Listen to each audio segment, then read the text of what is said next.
5 ምስጢራት ዕውታት ፍቁራት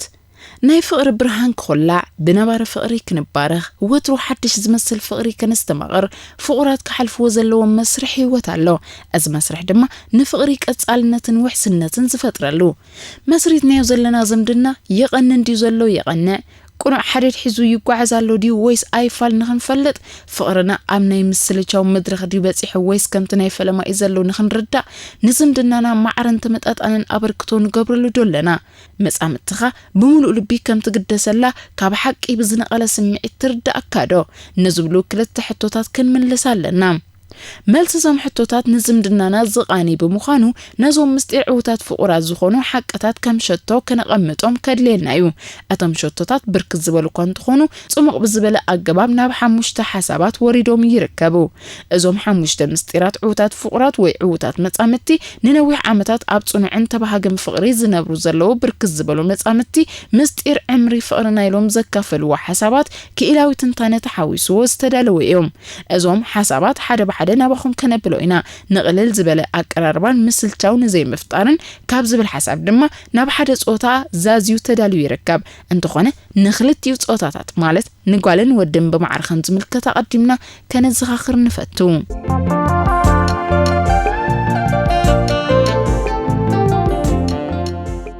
ቀዳማይ ነቲ ሓደ ዝገብረካ ፍቅራዊ ዛንታ ማለት ሮማንስ ክብርሃቦ እዚ እተቀዳማይ ዕውታት መጻምቲ ዝተግብርዎ ልምዲኡ ዝምድናኻ ዝበጽሖ ደረጃ ብዘይገድስ እዚ ማለት ኣብ ውላድውን ወላ ብጻሕ ሓድሕድ ከም ፍቁራት ምርኣይ ከተቋርጽ የብልካን ኣብ ሸበርበዝ ዝመልኦ ህይወት ሃሉ ወውዕ ስድራ ቤታዊ ዝምድና ይሃልኻ ብዘይገድስ ነቲ ሓደ ክገብረካ ሮማንሳዊ ዝምድና ክብሪ ክትህቦለካ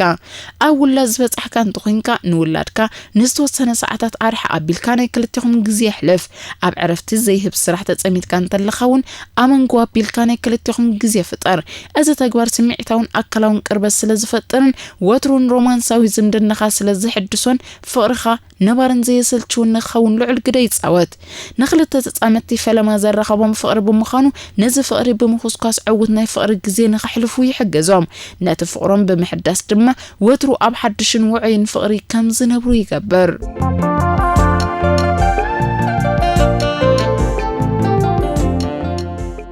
ካልኣይ ዓመታዊ ነቲ ብዘይ ዘረባ ዝፈጠርካዮ ዝምድናው ስምምዕ መርምሮን ይሕድሶን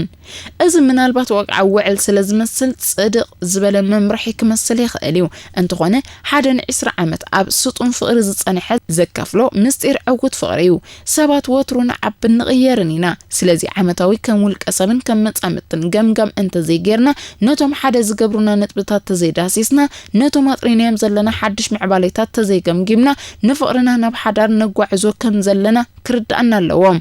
ዓመታዊ ወይ ተተኻኢሉ ድማ ኣብ ዝቐልጠፈ ገምጋምን ምሕዳስን ንገብር እንትኾንና ነቶም ኣብ ህይወት ዘጋኑፉ ብድሆታት ገና ከይማዕብሉን ከለው ከነለልዮም ስለንኽእል ዝጥቀስ ጉድኣት ከይውረዱ መፍትሒ ክንረኽበሎም ንኽእል ፍቅሪ ከም ጽንጽዋያዊ ዛንታ ብልሙጽ መንገዲ ክኻደልና ንጽበት ኣለና ከም ዝተጋገና ክበርሃልና ኣለዎ ዕውት ፍቅራዊ ዝምድና ክንመርሕ ባህግት ኣለና ልክዕ ከም ነብስ ወከፍ ወፍሪ ዓመታዊ መርምራን ምሕዳስን ንግበረሎም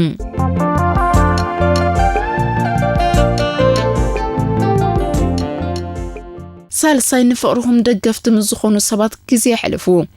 ፍቅርኻ ከዓምቕን ክጸንዕን ባህግት ለካ እዚ ተግባር ብሉጽ ምርጫ ምዃኑ ክርዳእካ ኣለዎ ከም ኣማኻሪት ኮይና እተዓይ ዶክተር ሱዛን ደግስ ዋይት ኣነ ምኽሪ ኣብ ዝህበሉ ግዜ ኣብ ክፍለይ ወትሩ 3 ዓማዊል ኣለዉ ክልተ እቶም መጻምት ክኾኑ ከለው እቲ ሓደ ድማ እቲ ዝምድና ባዕል እዩ ነዞም 3 ንኽተሓባበሩ ተዘይደጊፈ ውድቀት ውሑስ ዝገብሮ ብምባል ትገልጽ ንሳ ወሲኻ ንፍቅርኩም ዘይድግፉ መሓዙት ኣባላት ስድራ ቤት ኣለውኹም እንተኾይኖም ንዝምድናኹም ሓደጋ ዝፈጥሩ ብምዃኖም ምስኦም እትሕልፍዎ ግዜ ገደብ እንተገበርኩምሉ ተመራጺ እዩ ምስተሕልፍዎ ግዜ ገደብ ብምግባር ንፍቅርኩም ውሕስነት ትፈጥሩሉ ከም ዘለኹም ይበርሃልኩም ምዞም ሰባት እትሕልፍዎ ግዜ እንተበዚሑ ንፍቅርኩም ፍቓቕ ብምእታው ዝተኸሰሉ ግዜ ተቀላጥፋለኻ ማለት እዩ ከም ውልቀ ሰውን ጠንቂ መፈላለይ ክኾነኩም ይኽእል እዩ በአንጻሩ እዚነቶም ንፍቅርኩም ደገፍትን ሓገዝትን ዝኾኑ ወገናት ግዜ ሃብዎም ንሳቶም ንፍቅርኩም ድርዒ ክፈጥሩሎም እዮም ሓደ ፍቅሪ በዓንደ ርእሱ ብናይ ክልተ መጻምቲ ዝቃወሙ እኳ እንተኾነ በኣብ ከባቢኦም ዝርከቡ ደገፍትን ተቃወምትን ወገናት እውን ይጽለዉ እዩ ስለዚህ ይኾንናዩ ኢልና ንዝጀመርና ፍቕሪ ደገፍ ምዝህብሉ ወገናት ዝያዳ ካብቶም ዝቃወሞ ብምሕላፍ ውሕስነት ንፍጠረሉ እዚ ተግባር ፍቕርና ነዊሕ ዕምሪ ክህልዎ ልዑል ተራእይ ዝጻወት ወላኩ ኣብ ህይወትና ዘእትዎ ወገን የለን ኢልና ክንዛረብ ንኽእል ተኾና ርእይቶ ናይ ሰባት ግን ልዑል ጽልዋ'i ዘለዎም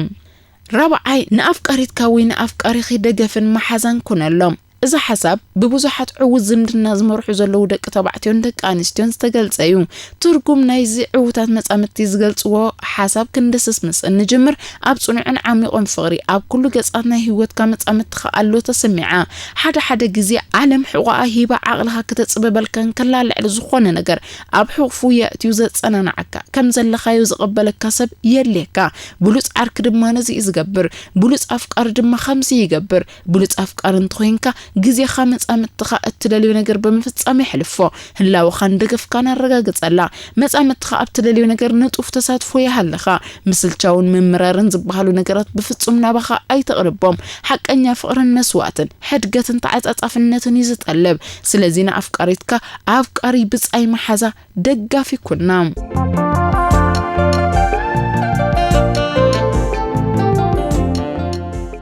حامشاي كقاط من زخل فللي ناي ريتون زي مسمع عن تقبله انت خونه وترو فتحاو زخونه باسي اكايد مصام تخاب حرقام بزي تصبخايو سجين طراوي كونتات مستمصكا انت يا تبل زلا سمعيا انت يا دليا تردايا نقالتا زي كون نمل اختا سمعيو مغنيتاونتن هد ازلو ودهاي غيركا دما حسابكا انصبارر ملصخا ناش كعلال نعقت كيهلو ግን ጥንቀቅ ግበረሎም ግርጭት ምዝልዓል ነዳር እንተ ዘይወስኽ ካሉ ተመራጺው ንስተበገሰ ግርጭት ጉድለታት መጻመትኻ እትገልጸሉ ዕድል ጌርካ አይትውሰዶ ሕሉፍ ዘይተተንከፉ አርእስታት ዘይተገልጹ ሓሳባት እንተለውኻ ንዕኦምናል አልካ ኣብስተበገሰ ሓድሽ ግርጭት አይተምጻዮም ንስተበገሰ ግርጭት ብምርሓቅ ወይ ስቕታ ብምምራጥ ክትፈትሖ አይትፈትን ንዘጋጥም ዘይመስማማዕ እትዛረበሉ ፍሉጥ ግዜን ቦታን ይሃለኻ ከምዚ ዕድል ምስ ዘይጋጥመካ ንመጻመትኻ ክብረት بزلوا أجباب رئيتو خاب مقامات أبزمش جزيم بوتان نخت الزاربلو حبرا أو مبالين تليفون معتاون تمرز تيكونن طعنا زلوا موجود نغتسال نزمدنا تصبغيو انتو خونه أم موجود قداتك على زي متكام أقداسيو كم ونحرك أنا نبعرات حزنايو انت زي كنا سبلت أيوم إذا مستقلت وقال كابتن بزحات مستيرات عوتات فقرات يوم بس زبلاء كان ملكتهم كلا لما نتحدث جبرنا فقري كبر كنهب نفقرنا كن جمجمون كن حدثون كم زلنا ندقفتنا جزي كنهبو من نعنك استندما كن رحك اللهم كم زلنا نمس أمتنا دما ومن عركي بس أي كن كون الله نجرج دما كم أكل فقر بمرأي فتحوز خون مجوتن زتن كاير كم زلوه كن رداء يقبعنا فقري حنسب تهاني صوز الزازم بيت زي كونه وتروز حدسن زكو حالنيو لك كمتي ان سفرو بيت مالتيو ان سفرو بيت نخصبق حدش حبري نقبقو غير ما ذهبوا اسال نسقللو كوتا بيت نازد مقون زخلو النجرات كم مكياد دحراي نبلن سلازي فقرنا زل علماوي كخون مس انبهج مزلنا يا غزي زمطاطن كن غبرلو نقددينا مستير كله لوط العبيتن زرربيو فقرنا نخوقل على عدما بزعبا فقرنا ان زراربلو غزي كهلونا ادلايو